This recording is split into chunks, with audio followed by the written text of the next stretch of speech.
صرف کوڈ کا فرق تھا، 333 میرے نمبر پہ تھا، 345 اس کے نمبر پہ، باقی نمبر سیم تھا. تو اس نے کہا جی آپ بیچتے ہیں میں آپ کو 3000 روپے دوں گا. تو میں نے اسے کہا جی آپ نمبر بیچتے ہیں میں آپ کو 5000 دوں گا. مجھے کہتے ہیں بڑی اچھی دلیل دی ہے، میں کیوں بیچوں؟ میں نے کہا تیرا نمبر بھی تو مجھ سے ملتا ہے، خالی میرا تو نہیں رلتا نا. تو کہنے لگا کیا کرتے ہیں؟ میں نے کہا میں مسجد کا مولوی ہوں، چٹائی پہ بیٹھتا ہوں، اللہ اللہ پڑھتا پڑھاتا ہوں. ملاقات ہو سکتی ہے؟ جی ہو سکتی ہے. ملے بیٹھے گپ شپ لگی، مجھ سے پہلا سوال پوچھا، کہتے مجھے یہ بتائیں ہر نماز میں ہم اللہ کو کہتے ہیں کہ یا اللہ ہمیں نبی کے راستے پہ چلا دے، تو آپ لوگ اس میں تھوڑی کنجوسی نہیں کرتے؟ میں بہت حیران ہوا. میں نے کہا آپ کی بات کی تھوڑی وضاحت ہو جائے تو شاید میں بات آپ کی سمجھ پاؤں. کہتے ہیں ہر نماز میں کہتے ہیں صراط الذین انعمت علیہم، اللہ انعام والے لوگوں کے راستے پہ چلا. تو انعمت علیہم کون ہے؟ سورۃ النساء آیت نمبر 69 رب فرماتے ہیں انعم اللہ علیہم من النبیین والصدیقین والشہداء والصالحین. فرمایا انعام والے 4 لوگ ہیں، نمبر 1 نبی، نمبر 2 صحابہ، نمبر 3 شہداء، نمبر 4 اولیاء. تو یہ 4 لوگ ہیں. وحسن اولئک رفیقا، ان کی محبت مودت بہت اچھی ہے. تو قرآن کریم نے کہا ہے ہمیں نبی کے راستے پہ چلا، شہید کے راستے پہ چلا، سچے کے راستے پہ چلا، اولیاء کے راستے پہ. تو آپ مانگتے نہیں ہیں؟ میں نے کہا جی ہر بندہ مانگتا ہے. تو اس پر آپ کو ڈاؤٹ کیا ہے؟ کہتے جی میرا سوال یہ ہے جو بندہ شہید کے راستے پہ چلے گا ایک دن شہید بن جائے گا. میں نے کہا ظاہری بات ہے. کہتے ولی کے راستے پہ، میں نے کہا ولی بنے گا. سچے کے راستے، میں نے کہا سچا بنے گا. کہتے پھر نبی کے راستے پہ چل کے نبی کیوں نہیں بن سکتا؟ وہی میں نے سمجھا ہاں یہ کام. میں نے کہا یار بات تو آپ نے بہت اچھی کی ہے، کہاں سے پڑھا ہے؟ تھوڑا سا پمپ کرنا پڑتا ہے نا تاکہ ایک بندہ کھول کر بات کرے. ہاں جی بس میں تو بڑا پڑھتا رہتا ہوں. میں نے کہا انہوں نے آپ میرا سوال حل کرے. میں نے کہا بیٹا کرتا ہوں، بڑا زبردست. کیا کرتے ہو؟ آئی سی آئی ٹی ڈپارٹمنٹ کے اسٹوڈنٹ ہو. میں حیران ہوں آئی سی آئی ٹی ڈپارٹمنٹ میں یہ کہاں پڑھایا جاتا ہے؟ تو مجھے سمجھ آیا کہ اس کے پیچھے کوئی قادیانیت چل رہی ہے. میں نے کہا میں اس سوال پر ایک سوال کرتا ہوں، اس کا جواب آپ دے دیں، اس کا میں دے دوں گا. جی پوچھیں. میں نے کہا ایک آدمی اللہ کے راستے پہ چلے فی سبیل اللہ چل سکتا ہے؟ کہتے چل سکتا ہے. تو میں نے کہا وہ اللہ کب بنے گا؟ میں سمجھا نہیں. میں نے کہا میں پھر سمجھا دیتا ہوں. آپ نے کہا نبی کے راستے پہ چل کے نبی کیوں نہیں بن سکتا؟ میں پوچھتا ہوں اللہ کے راستے میں نکل کے وہ اللہ کیوں نہیں بن سکتا؟ کہتے اللہ نے قرآن میں کہا ہے اللہ جیسا کوئی اللہ نہیں. میں نے کہا اللہ نے قرآن میں کہا ہے وہ خاتم النبیین. گل اتھیا کھلوتی ہے. پھر دسو کی کرنا ہے؟ کہتے یار آپ جواب تو بہت اچھا دیتے ہیں، آپ سے 1-2 سوال اور. میں نے کہا جی کریں.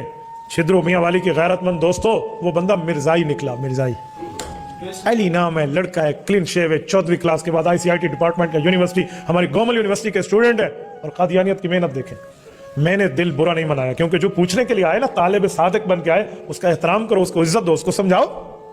تو میں نے سمجھاتا رہا، لیکن میں اس انتظار میں تھا کہ اصل بندہ اس کے پیچھے سے نکالوں ہے کون. یہ تو کلین شیو لڑکا ہے، برگر فیملی سے ریلیٹڈ ہے، اس کا کیا واسطہ قرآن سے اور تفاسیر سے؟ وہ ایک دن سوالات پورے ہوتے گئے.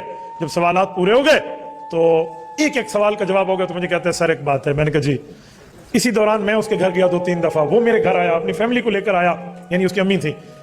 تو مجھے ایک دن کہتا ہے کہ سر اگر آپ کو میں اپنے ٹیچر سے ملا لوں تو. میں نے دل میں سوچا وَلِهَٰذَا الْيَوْمِ أَرْضَعْتُهُ، آج دیوار واسطے ماں میں کو کھیر پلایا آئی. میں نے کہا جی مجھے ملا دیں، بہت اچھی بات ہے، ملوں گا. لیکن ایک بات ذہن میں رکھنا، اس سے جو گفتگو ہو نا اس کو میرا بائی نیم آپ نے تعارف نہیں کرانا کہ یہ فلاں ہے فلاں ہے، ویسے ملانا ہے کہ میرے ایک دوست ہیں فلاں. جی ٹھیک. اب جب میں گیا ملنے، کیسے ملنے گیا؟ سرمد قادیانیوں کا مربی ہے، ٹورنٹو کینیڈا میں بیٹھا ہے، آن لائن چیٹنگ ہو رہی ہے، کمپیوٹر پر انٹرنیٹ کے ذریعے بیٹھ کر اور گفتگو چل رہی ہے. وہ وہیں سے پڑھاتا ہے، یہ ڈیرہ اسماعیل خان میں بیٹھ کے اس سے پڑھ رہا ہے. قادیانیت کی محنت دیکھیں. ہم سمجھتے ہیں بکافر اقلیت قرار آ گئے تو کھاتا موک گیا.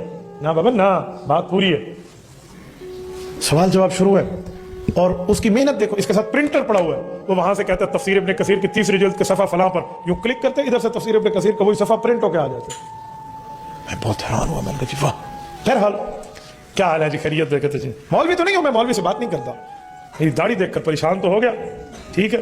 وہ شاہ صاحب گیلانی شاہ صاحب کہتے نہیں ہیں دیکھ کر داڑھی میری تو مجھے ملا نہ سمجھ، ہاں میرے سر پر میری ٹوپی کے اضافے کو نہ دیکھ، ظاہری حلیہ میرا دیکھ کے پریشان نہ ہو، میرے مضمون کو پڑھ میرے لفافے کو نہ دیکھ.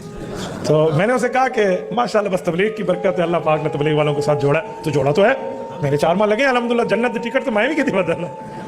تو بات تو غلط نہیں تھی. تو اس نے کہا اچھا ٹھیک ہے پھر آپ سے بات ہو سکتی ہے. میں نے کہا جی کر لیں. ماشاءاللہ بات شروع ہوئی.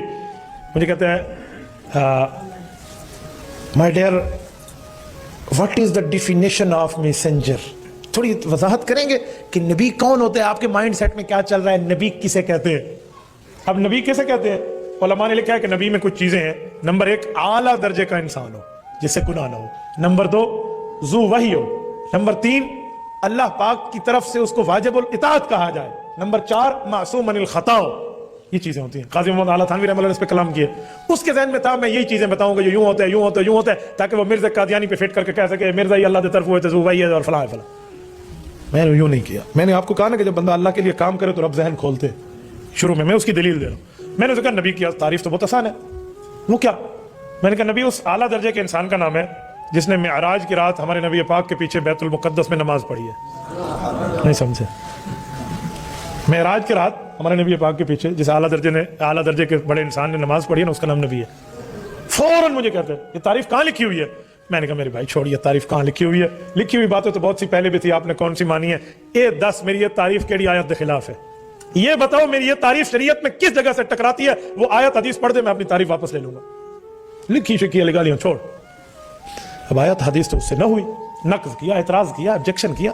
کہتا ہے ایک بات کروں؟ میں نے کہا جی ہاں. آپ پھنس گئے ہیں. میں نے کہا پھنس گیا ہوں؟ کہتے ہیں پھنس گئے. میں نے کہا ذرا پھنسائیں. نہیں آپ پھنس گئے.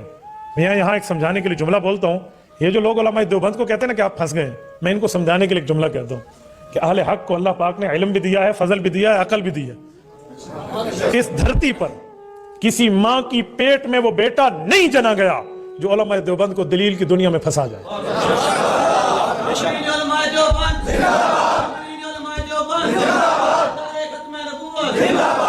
یہ پھونکے کسی اور کے سامنے بیٹھ کے مارا کرو. ہم آپ کے ان پھونکوں سے ڈرنے والے نہیں. ہے جی پھنس گئے. وہ کٹ ڈھاپڑی پچھیچ پیا ہو یا ناگ جڑا علماء دیوبند تو قابو نہیں تھیندا. کسی اور کے سامنے بتا. میں نے ان جیسے کئی پھونکے دیکھے ہوئے ہیں. تو میں نے اسے کہا پھنس گیا ہوں. بسم اللہ کریں، پڑھیں میرے خلاف دلیل کون سی ہے. کہتا ہے جی. میں نے کہا جی دلیل ہے پیش کریں. کہتے ہیں آپ نے کہا معراج کی رات جس نے نماز پڑھی وہ نبی ہے. ادھر تو جبرائیل نے بھی نماز پڑھی تھی حضور کے پیچھے، وہ نبی ہے.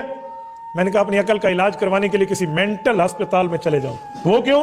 مذاق کر رہے ہیں. میں نے کہا اس لیے کہ تمہارا دماغ کام نہیں کر رہا، اور جس کا دماغ کام نہ کرے اس بدھو کو کس نے کہا ہے کہ وہ میدان مناظرہ میں آئے؟ کہتے کیوں؟ میں نے کہا میں نے پہلے کہا ہے اس اعلیٰ درجے کے انسان کا نام نبی ہے جس نے حضور کے پیچھے نماز پڑھی ہے. جبرائیل انسان نہیں ہے، وہ تو فرشتہ ہے. میں کو ڈاٹا پتا ہے تیرا پیر کتنا پھنس رہا ہے، میں وہ انتظام پہلے کر رکھا ہے. جب پھنس گیا نا فوراً پینترا بدل کہتے ہیں اچھا یہ بتائیں ختم نبوت کی تعریف کیا ہے؟ حضرت مفتی محمود رحمۃ اللہ علیہ قبر پہ اللہ کروڑوں اربوں رحمتیں نازل فرمائے. حضرت مفتی صاحب کے صاحب نے بھی اس مرزائی بے ایمان نے سن 74 میں یہی کہا تھا نا کہ خاتم اللہ علی قلوبہم.